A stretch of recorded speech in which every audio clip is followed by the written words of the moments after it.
Suite, Nathan et les robots d'Ergoran rencontrent les Pousse-Pousse.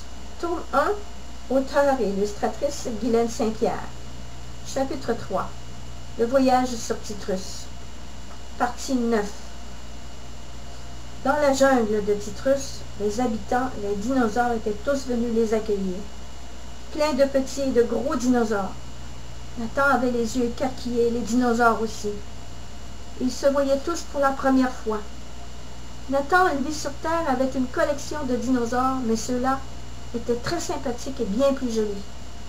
Les dinosaures regardaient Nathan avec des yeux énormes pour s'assurer que ce n'était pas un pouce-pouce.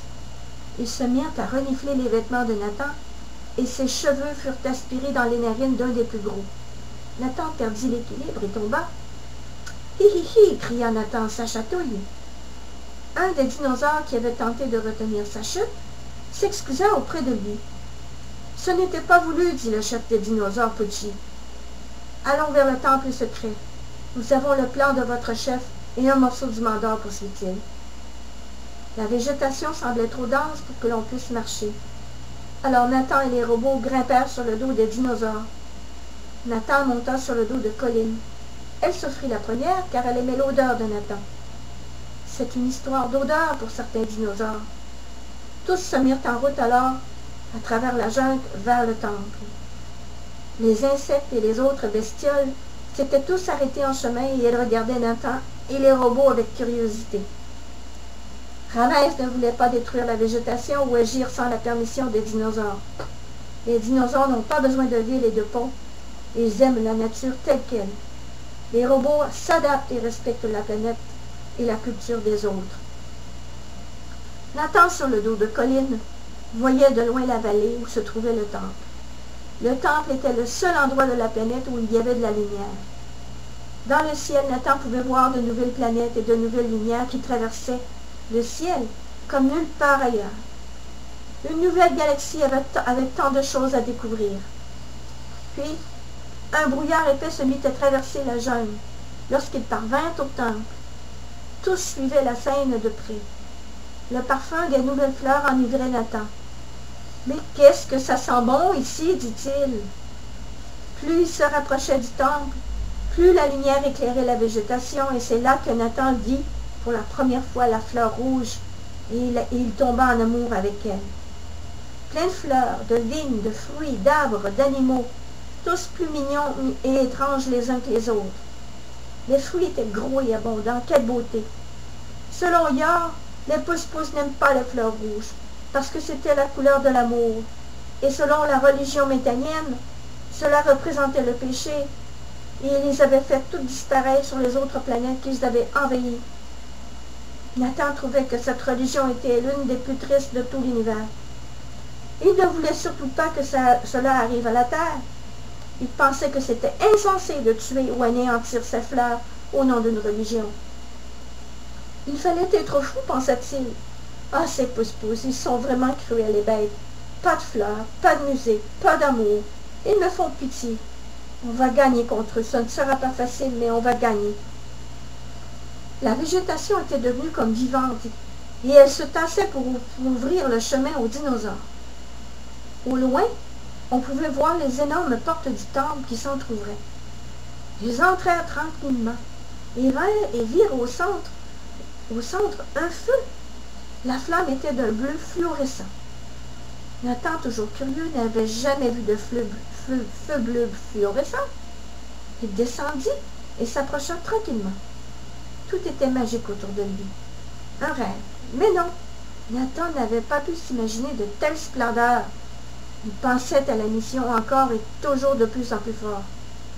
Pucci s'approcha de Nathan et lui dit « Tu es l'ambassadeur de la Terre, nous te saluons. Le plan nous a été donné par notre ami Rudy pour te le remettre. Nous te le confions. Il est scellé et toi seul peux le lire. » « Brise le sceau, dit Yor en regardant Nathan. Nathan prit le parchemin dans ses mains et brisa le sceau.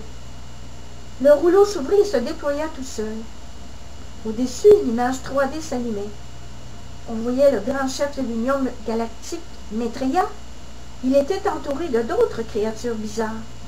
Nathan était tout étonné qu'elles existent et en plus qu'elles avaient besoin de lui. Il n'en revenait surtout pas. En plus, il comprenait tout ce qu'il se disait. Dans le message, Rudy parlait aussi et dit « Nous nous sommes tous rassemblés pour faire de toi l'ambassadeur de la Terre. Les pousse-pousse ont déjà envahi notre planète Ergoran. Malheureusement, ils ont l'un des morceaux du Mandor. Et nous sommes les derniers survivants. Nous t'avons envoyé le deuxième morceau du Mandor avec nos meilleurs soldats robots. Nous avons envoyé par la suite Trax sur Nibuix. Lui seul pourra vous contacter. Tu devras plus tard lui remettre les 3 morceaux du Mandor. » Maitreya leva le bras et pointa son doigt dans les airs en disant « Tout ce qui nous restera à faire sera de coordonner les armées de toutes les galaxies pour n'en faire qu'une seule.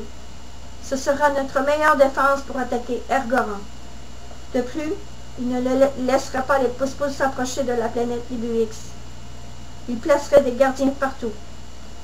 Une fois notre armée reconstituée, nous allons les occuper en les attaquant de front, et cela vous donnera le temps d'aller chercher le 3e morceau du Mandor que les pousse-pousse gardent en secret sur la planète Ergoran.